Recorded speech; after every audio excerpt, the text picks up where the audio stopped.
Hey sisters, just wanted to stop in again this week, give you a word of encouragement.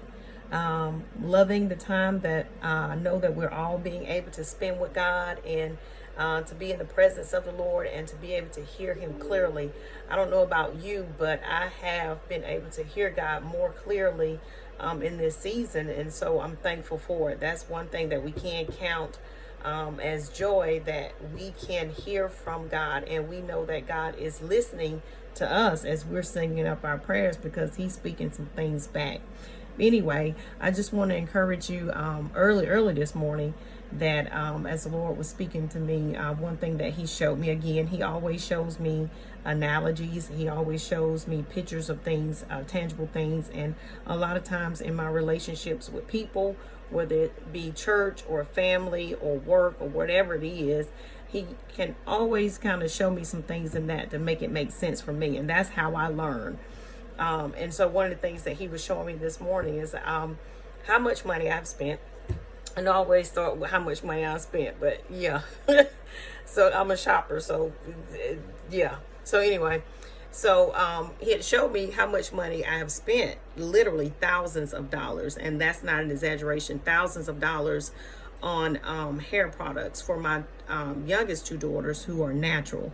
And so it took a lot of time to find the right product to get them the texture, or they had the texture, but to get them the feel that they wanted or the healthiness of their hair. And so I've spent numerous amount of dollars and thousands, on those products. And so I was looking at that, and then when they came to a place where they actually found a product that worked good for them, something else came along and advertised, or some friends was using it, or they saw how that particular product did somebody else's hair and they liked it, and so they went out and spent more money, not necessarily theirs but mine.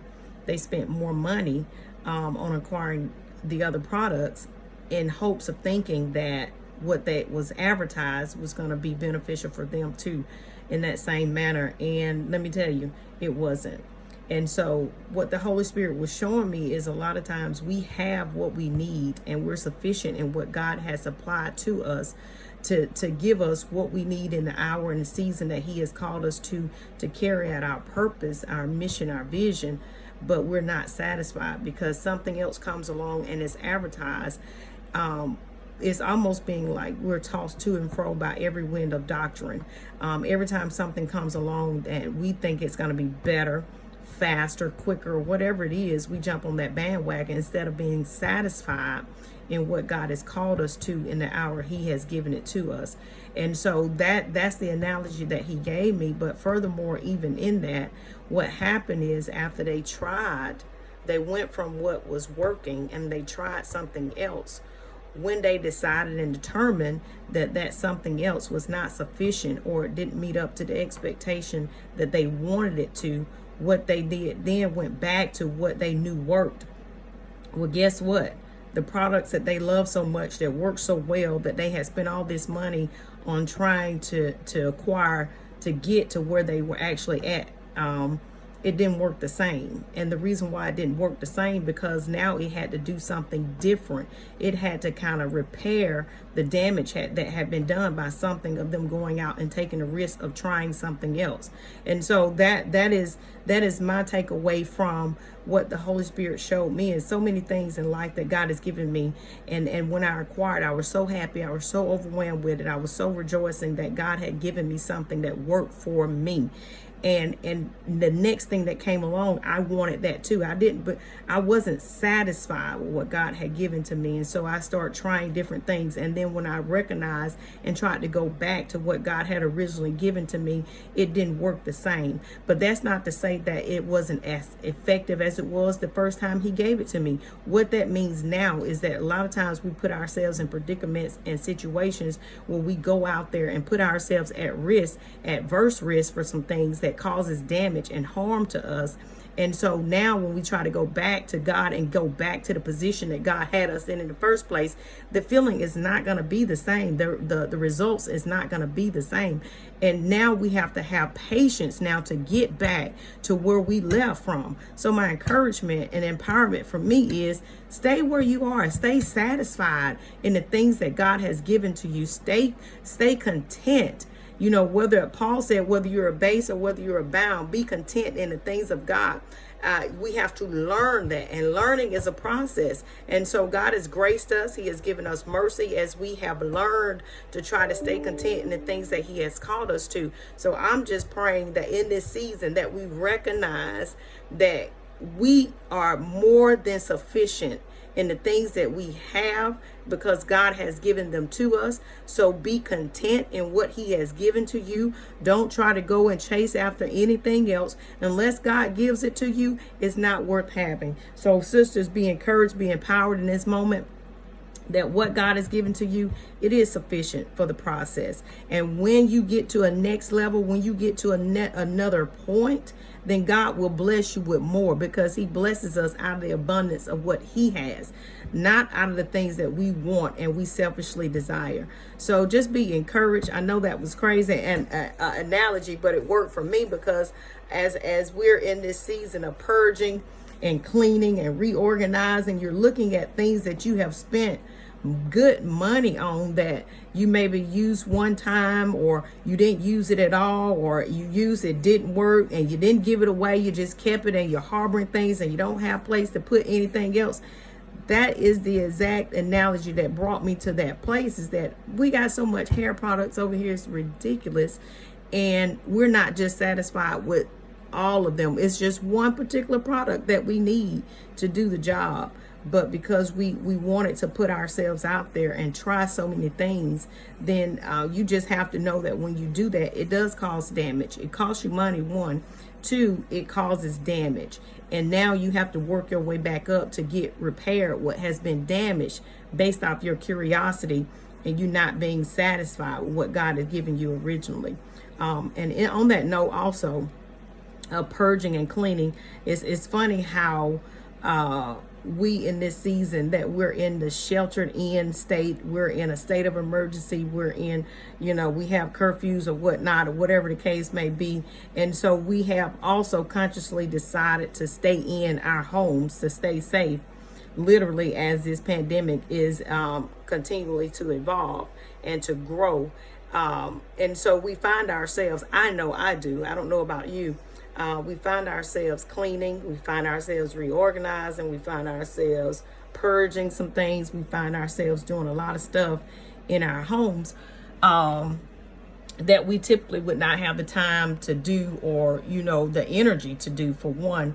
And so I thought this was funny, is that as I was cleaning and organizing things in my closet, that the Holy Spirit spoke to me and said, it's funny how you now have time to focus on the things that you never had a desire to do in the physical, but I've allowed all of this to happen for you to reorganize, to clean, to purge, to set in order your spiritual life. But you have now taken the time to do it in your physical position, your physical life. And it showed me that even when God will set an order in place to get our attention, we still find us putting our attention, our focus on the things that he never intended us to put our focus on.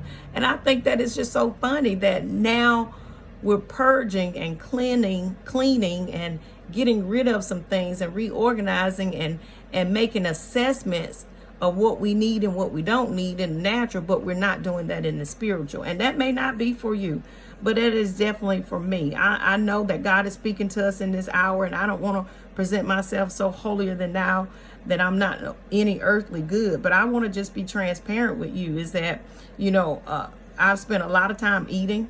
I've spent a lot of time cooking, and you all know me. I don't like to cook. I've spent a lot of time doing those things. And I've also spent a lot of time meditating, and I've spent a lot of time praying. But I have not spent a lot of time purging spiritually. I have not spent a lot of time fasting spiritually. I have not spent a lot of time reorganizing my life spiritually. And I just find that's interesting because I've set a schedule for myself. I'm more disciplined at home.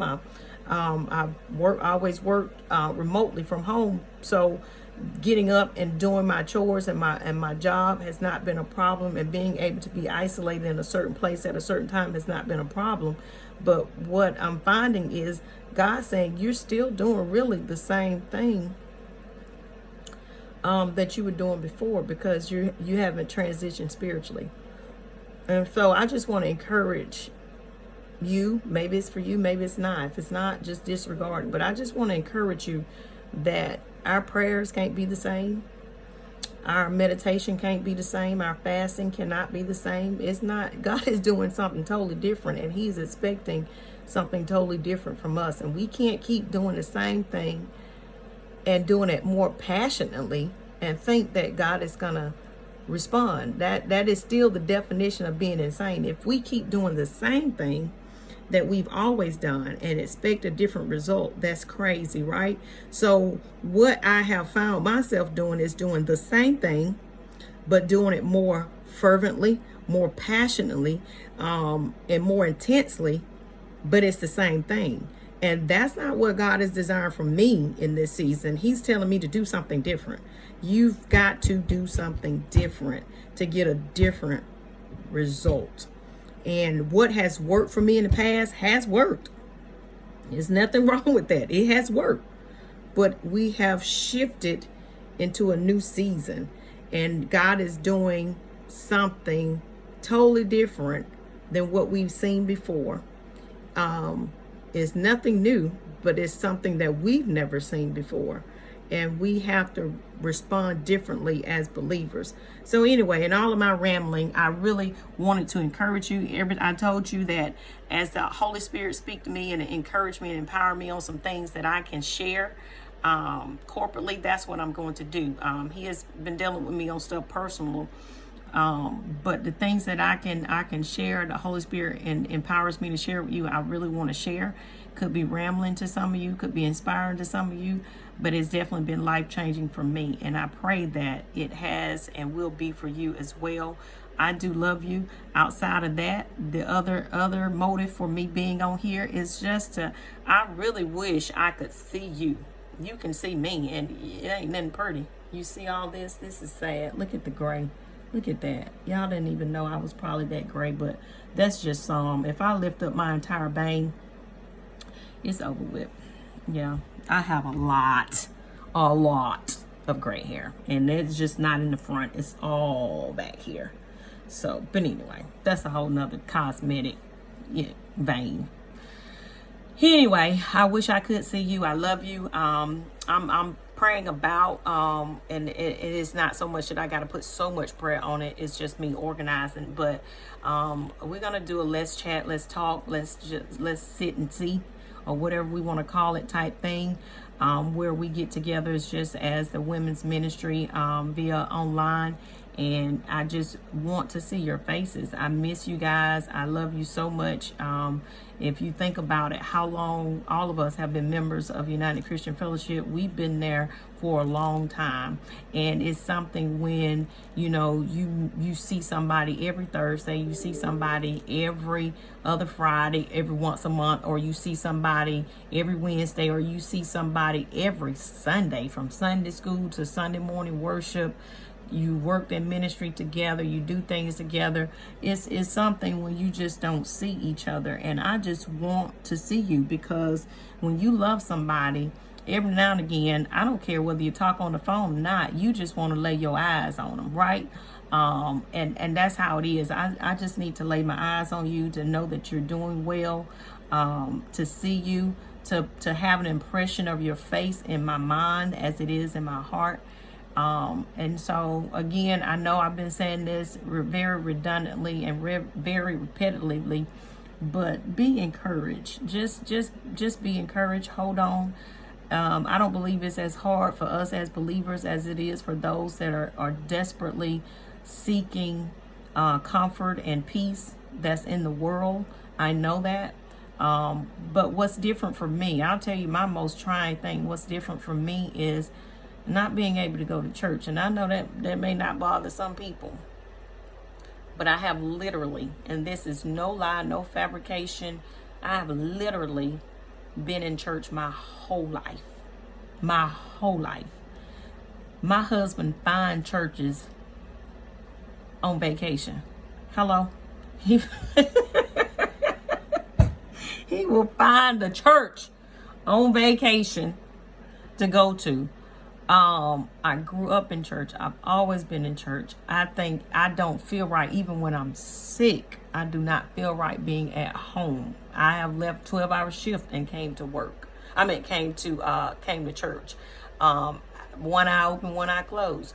Some people say it don't take all that, but when it's ingrained in you and it's a part of your DNA and it's a part of who you are, has been part of my survival. And when that has been taken away, it does something to me. And so it's not so much of the building, never the building, but it's the people, it's the spirit of the people, whether good, bad, or indifferent. It's just a mixture of those ingredients that make us who we are. And so, listen, I'm 15 minutes, I'm 16 minutes now, I'm 6 minutes past where I said originally 10 minutes, but I love you. Don't forget Bible study tonight.